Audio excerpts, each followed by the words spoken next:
Morning guys, so quick, well, it's got to be quick. Video about these Mercedes engines. So this is a GLA, but they're using this everywhere. CLA, GLA, A, B, I think. So what you get is a leak from the thermostat housing. Thermostat housing is situated in between two Continental Ultra Contact 7s, between two knock sensors, above some sort of a breather box, which is above a mount, which is next to an oil cooler. You can see that pipe to the oil cooler is beginning to disintegrate. So you're going to have to change the oil cooler as well.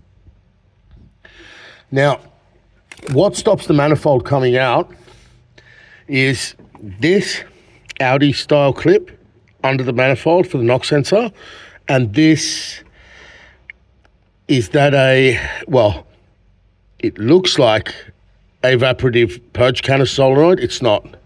So it's something to do with the breathing system. So this is clamped onto the bottom of the manifold.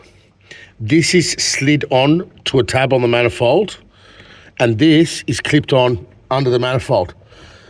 Once you remove all the accessories and swing them over,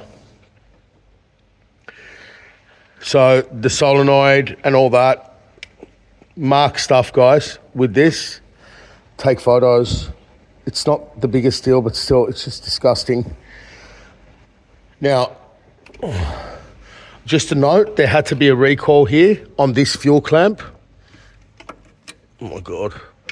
Okay, this clamp, I could smell fuel. This hose was just going like that. So this clamp should have been recalled by Mercedes. Change that clamp to the high pressure pump. Remove the battery and the carrier. I chose to. You'd be silly if you don't, right? Though you're not getting to this pipe here, I would remove the battery and the carrier, but I think if you worked at Mercedes, you wouldn't. Use a long quarter drive to get, believe it or not, to the bottom bolt on the throttle body. And that's why I said to remove the battery carrier, because you can also do it from under there. And you're going to need to get that bolt in without, it's quite a long bolt. So it's these bolts here for the throttle body. I disconnected the wiring here, the temp sender and, the boost pressure sensor and the temperature sensor. And I've disconnected the oxygen sensor just to give me access to that. You may choose not to. Computer and airbox out. And obviously these pipes, you can see I've come here off the wastegate. These always seize up. Just slice it and shorten it. And that's it. So this can be a very hard leak to find. And when you go and put this car on a lift and look from underneath, there is nothing you can do from underneath this car except take the tray off if you drop anything for it to come out the side. Also, one note, when you release the throttle body, and then you get the manifold out. So the manifold's very basic to get out. It hasn't got an Audi style brace under it. There's nowhere to put it, right? I knew very quickly that this manifold's not hard to take out, right? What it is, it's everything around it, as usual. So when you move the manifold back, the throttle body will just fall out. So I saw it moving and I caught it down here. So another good reason to take the battery out is so you can catch the throttle body here. So, as I always say, lots of this stuff, lots and lots of this. So, and a mirror, right? So, you need a mirror. Now, I've chosen to not muck around with this vacuum hose. I find Mercedes vacuum hose, it's not a Toyota.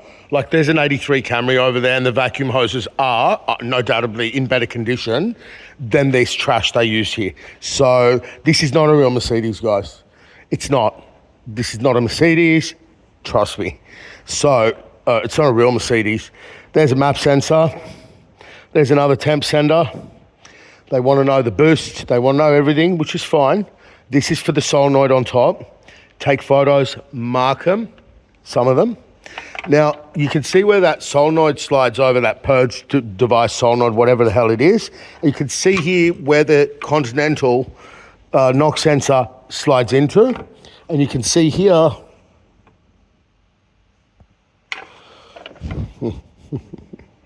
it's definitely not that one. Hang on. All right. Hang on, let me put this tool away. This video should have ended already. I can tell you that right now. I've got to get this job done. It's going to ruin my day. Oh, can that be? Okay. Well, it's not that one. Hang on. See, you can see what goes on here, right? All right.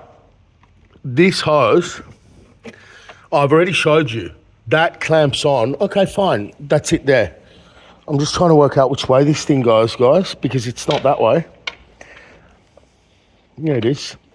Oh, sorry. I was looking at that as where the throttle body goes on. Sorry. I know what I'm doing.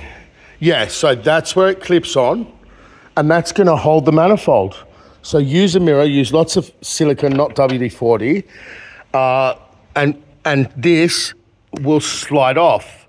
Can you see where they've put it, guys? Okay, sorry. The hose is holding it a little bit, but still, there's still more to this video. It's not over yet. There. So you can see how far down this is, that you don't want to break anything, right? Okay, now, to get to the bottom bolt of the thermostat, which is that one, you can see what you have to do. You have to take off this clip, take this off, okay? And then you can get to this bolt. So there's only 2 bolts holding this thing on. I'm sorry, as bad as the Audis are, they're better engineered. Audi are better at making crap than Mercedes, but the Mercedes crap lasts longer. Now, that's to the oil cooler, and you can see that the oil cooler,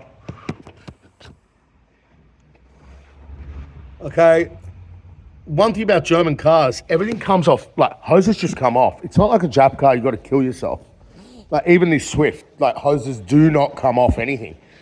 With a German car, they use a different sort of material, and you're not going to struggle removing hoses.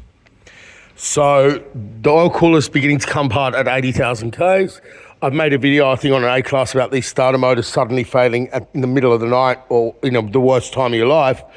Starter motor. So I'm not saying to change it, but if it's your car and you're driving a lot and you're in a hot climate like Australia, you might as well just change the starter motor, the oil cooler, and just do it all together, because these are the breakdowns on these cars that I've experienced. I only get a handful, but still, we've seen enough from these little, this one's a 4MATIC, but the front wheel drive layout Mercedes. These cars are not reliable cars.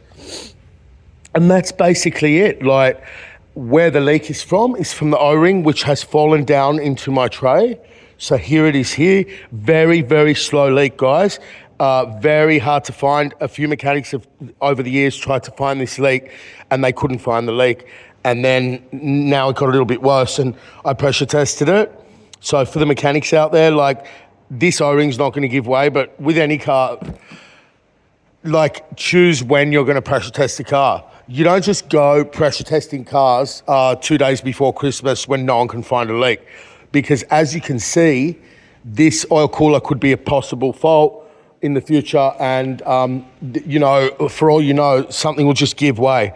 So choose when you're going to do this job, and I'm not going to go into all that, but use your common sense, guys. Like, you don't, I've gotten up at 3:30 this morning to finish this job.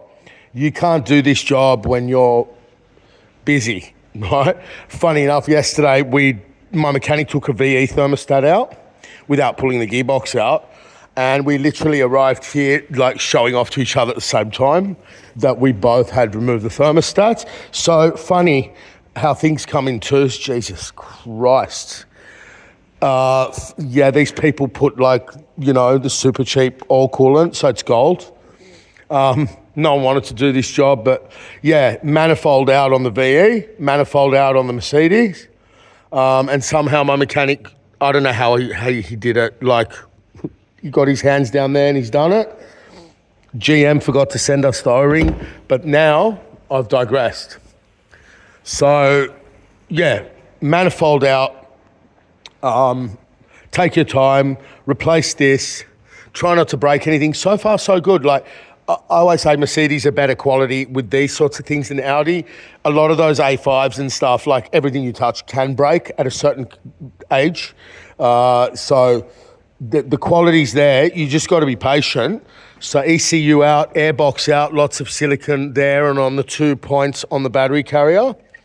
And, you know, like, take your photos. Like, it all looks basic, but if you're going to suddenly leave the car for 3 days, you're going to end up in shit. You can see how I've swung this thing over. I'm just mentally going over everything here. And this is where it all goes wrong. Like, this just went over here, and I think it should go there. Like, do you know what I mean? There's the little breather for the battery, and I've taken the little red thing off so I don't forget to connect it, because people tend to forget, including myself. And that's it. Do you want to do your spark plugs at 80,000? You should. These blow coils as well because they're just near the exhaust. So 4 coils, oil cooler, thermostat housing, starter motor. The battery will be gone as well. And that's it. That's a Mercedes. And the reason I mention that is, guys, you don't do jobs like this and not test the battery. You don't do jobs like this when the spark plugs have not been replaced, or you actually check one. And that keeps your reputation intact as a mechanic, but I digress. Hope that helps.